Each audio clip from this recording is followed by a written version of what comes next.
Hello viewers, today I would like to acquaint you with the topic concept of genocide through my lecture. The term genocide did not exist before 1944. It is a very specific term referring to violent crimes committed against groups with the intent to destroy the existence of the group. Human rights as laid out in the US Bill of Rights or the 1948 United Nations Universal Declaration of Human Rights concerns the rights of individuals.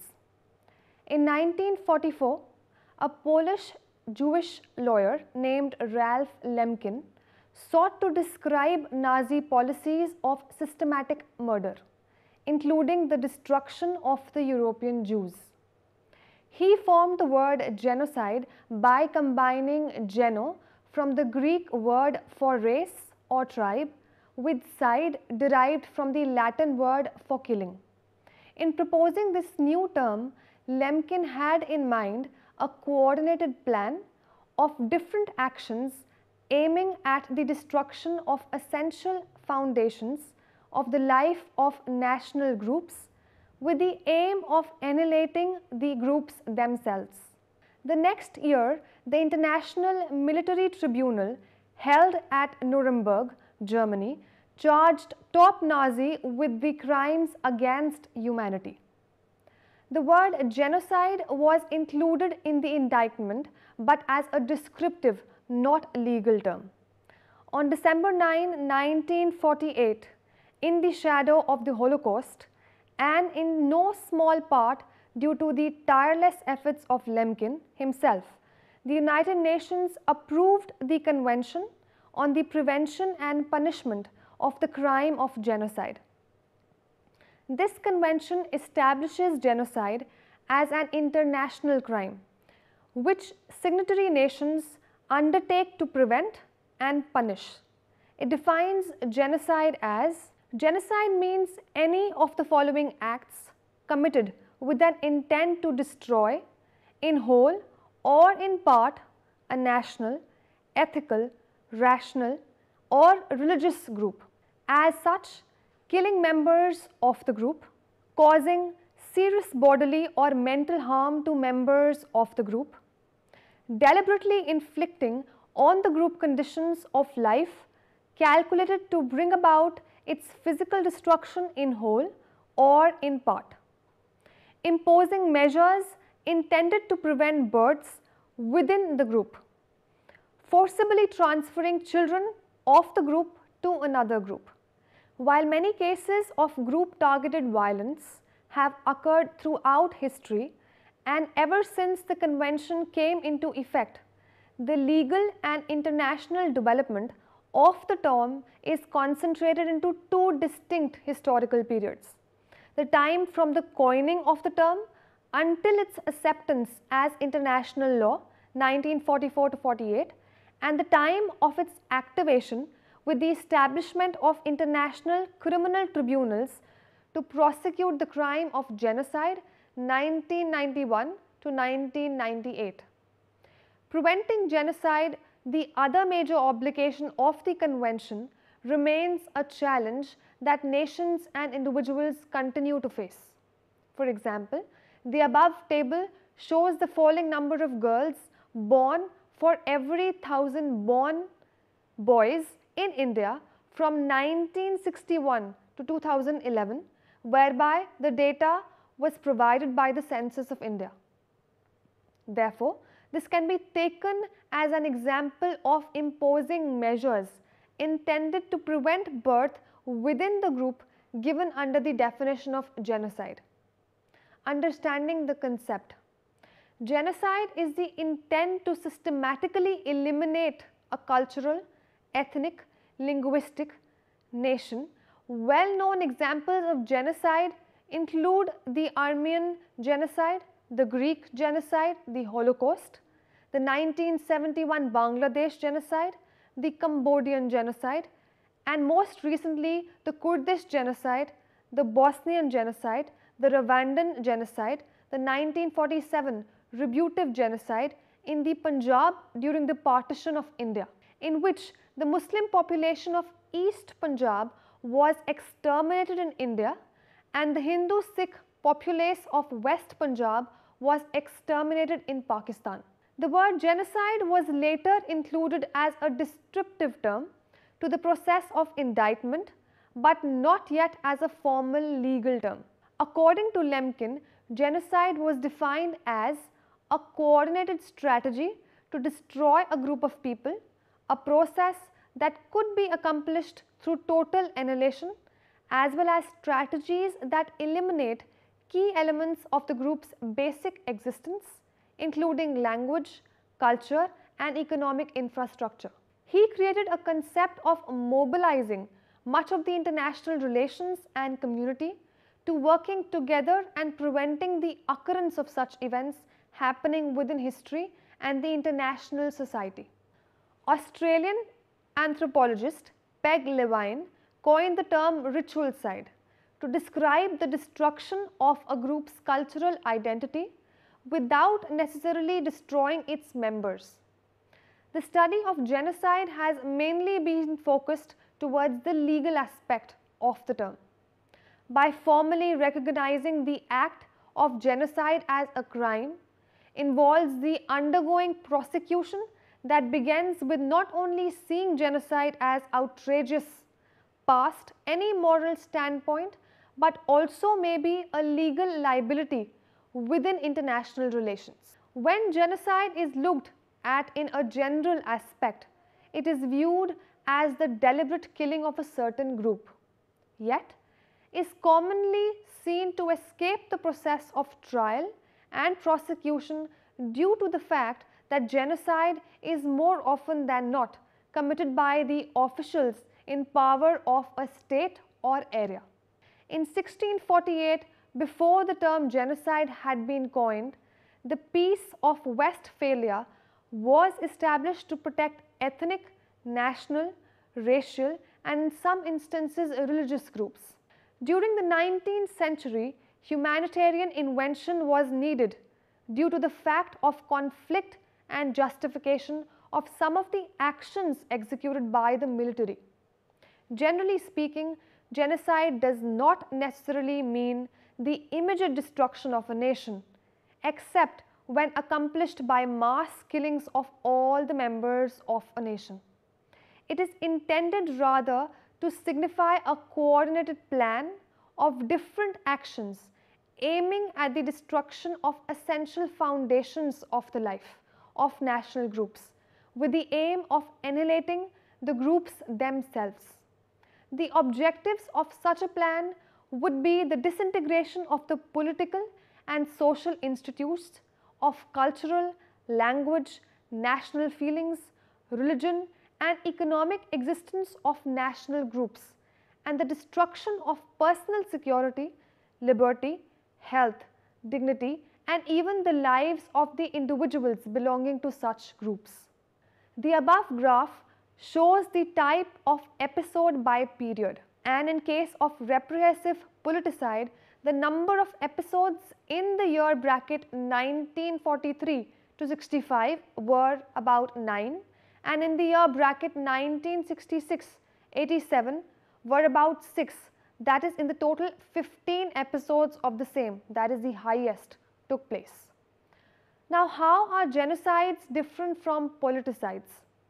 Harf and Gur focus on mass murders carried out by states rather than say by non-state actors. What distinguishes the two major types of mass murders policies is the way that the state identifies the victims. Genocides, victims are identified based on their ethnic, racial, national or religious identities. Victims may not necessarily think of themselves in these terms.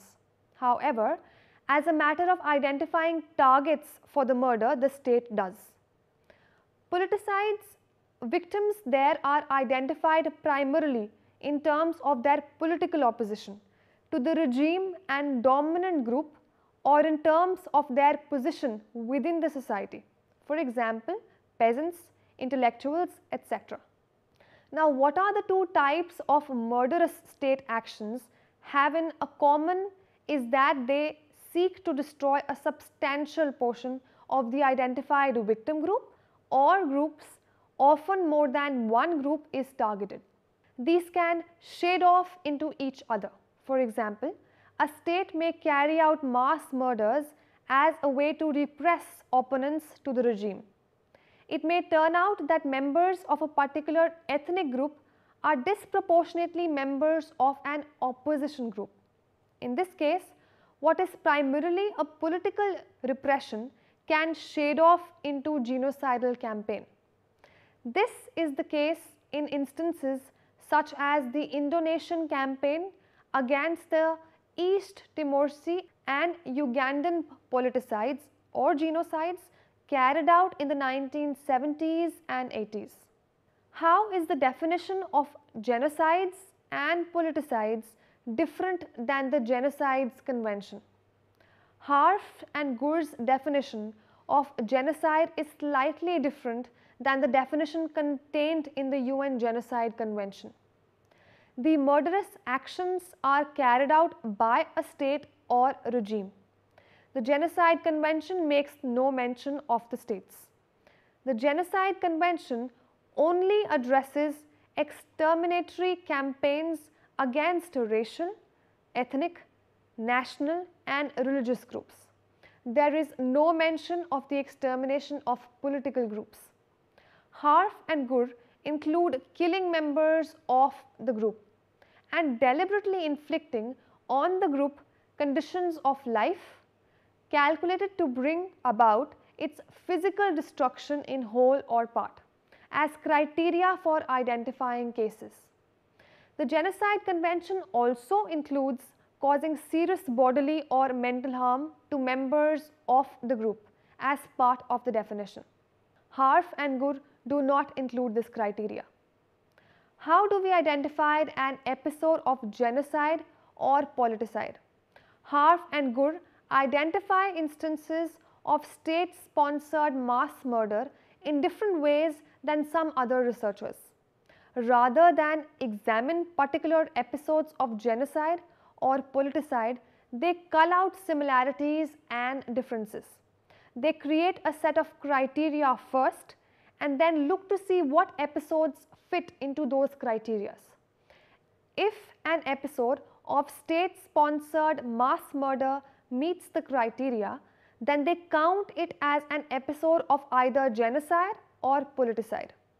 In order to count as a genocide or a politicide, the state-sponsored mass murder must meet the following criteria. Many non-combatants, this includes groups of people who are killed merely on the suspicion that they support anti-state rebels or policies. It does not include instances where only rebels or combatants were the target of the state action. High death toll in thousands or more, except in the case of Ake Indians in Prague, where the total population was very small. Campaign is protracted. It is more than or equal to 6 months. Also, Harf and Gur look only at the state-sponsored mass murder after World War II up until 1987.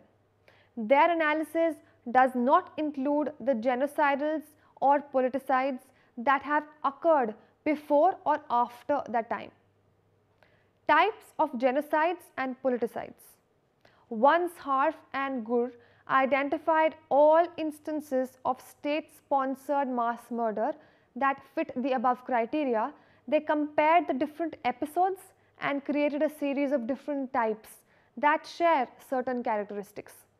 They identified 2 types of genocides and 4 types of politicides, which are as follows. Types of genocide. In both types of genocide, the target groups are identified by their race, ethnicity, nationality or religion. Firstly, hegemonial genocides. The racial, ethnic, national or religious groups are being forced to submit to the authority of the state. This may happen when a new state is formed or when a state expands. Secondly, xenophobic genocide. Murder campaigns are part of a state policy of national protection or social purification where victims are identified as alien or threatening. Types of politicize. Except in the last case, which is something of a hybrid type, politicides target groups other than racial, ethnic, national or religious groups. Firstly, retributive politicize. Mass murders target groups that formerly held power and were dominant within the state. Members of the group are targeted out of the resentment for past privileges or abuses. Hutu violence against the former Tutsi ruling class in 1963-64 is an example of this type of politicized. Repressive politicide. Mass murders targets groups engaged in some sort of oppositional activity against the state. This may include members of the political parties, fractions or movements. This is the most common type of politicide following World War II. Revolutionary politicide. Mass murder targets the political enemies of a state that is pursuing revolutionary ideologies. The politicide that occurred as a result of Mao's cultural revolution in China is an example. Repressive or hegemonial politicide. The victim group is an ethnically or nationally distinct group, but is targeted because of some form of oppositional activity, rather than because of its ethnically or nationality per se. So, it is considered politicide, since the policy of the state is to repress opposition to the state, but because the opposition group or groups share some communal trait, it has genocidal characteristics. Pakistan's violence directed towards Bengali nationalists in 1971 is an example of this type. Stages of genocide, influences leading to genocide and the efforts to prevent it. In 1996, George Stanton, the president of Genocide Watch, presented a brief paper called The 8 Stages of Genocide at the United States Department of State. The Stanton paper was presented to the State Department shortly after the Rwandan genocide, and much of its analysis is based on why that genocide occurred. The preventive measures suggested, given the briefing paper's original target audience, were those that the United States could implement directly or indirectly by using its influence on other governments. Stage, characteristics, preventive measures. Firstly, classification. People are divided into us and them. The main preventive measure at this early stage is to develop universalistic characteristics that transcend divisions. Second, symbolization. When combined with hatred, symbols may be forced upon unwilling members of pariah groups. To combat symbolization, hate symbols can be legally forbidden, as can hate speech. Third, dehumanization. One group denies the humanity of other group. Members of it are equated with animals, vermin, insects or diseases. Local and international leaders should condemn the use of hate speech and make it culturally unacceptable. Leaders who incite genocide should be banned from international travel and have their foreign finances frozen. Fourth, organization. Genocide is always organized. Special army units are often trained and armed. The UN should impose arms embargoes on governments and the citizens of countries involved in genocidal massacres and create commissions to investigate violations. Fifth, polarization. Hate groups broadcast polarizing propaganda. Prevention may mean security protection for moderate leaders or assistance to human rights groups. Sixth, preparation. Victims are identified and separated out because of their ethnic or religious identity. At this state, a genocide emergency must be declared. Seventh, extermination. It is extermination to the killers because they do not believe their victims to be fully human. At this stage, only rapid and overwhelming armed intervention can stop genocide. Real safe areas or refugee escape corridors should be established with heavily armed international protection. Eighth, denial. The perpetrators deny they committed any crimes. The response to denial is punishment by an international tribunal or national courts. In April 2012, it was reported that Stanton would soon be officially adding 2 new stages, discrimination and persecution, to his original theory, which would make for 10-stage theory of genocide.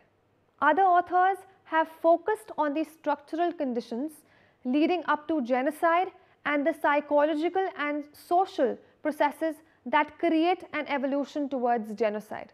Erwin Stubb showed that economic deterioration and political confusion and disorganization were starting points of increasing discrimination and violence in many instances of genocides and mass killing.